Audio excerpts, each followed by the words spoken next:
ni ẹ̀yọ́kún ńlá ni.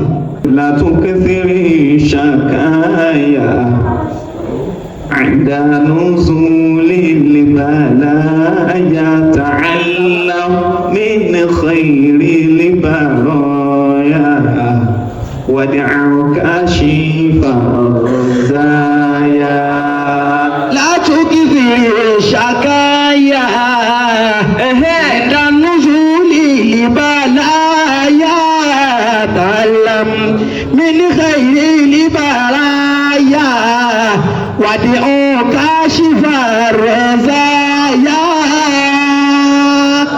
لا تكثر الشكايا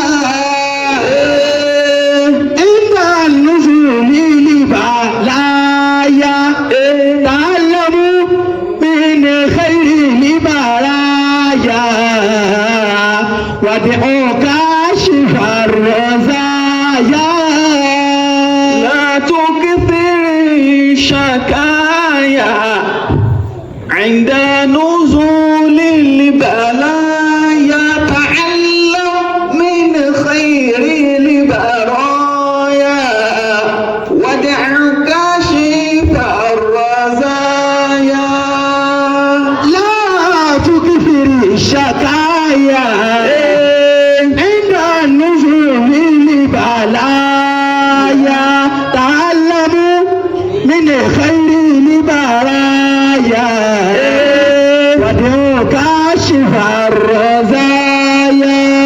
Sọ̀rọ̀ àmìdùn minhaj ni yóò wà nulẹ̀ rẹ̀ wọ́n náà ní kọ́ máa kà ó ṣàǹfààní tó pọ̀ nínú ẹ̀.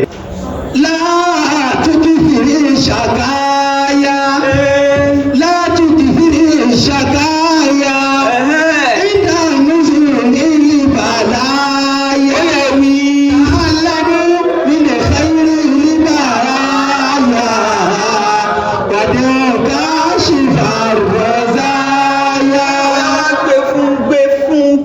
gbé kámẹ́rà sí lójú kó wí dáadáa.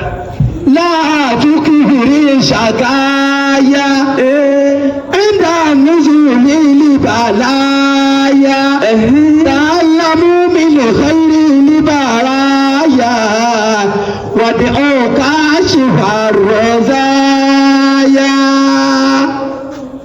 ó ti rẹ̀ ọ́ ó yà tó wílẹ̀ kan sí. لا تكثر الشكايا عند النزول البلايا تعلموا من خير البرايا ودعوا كاشف الرزايا.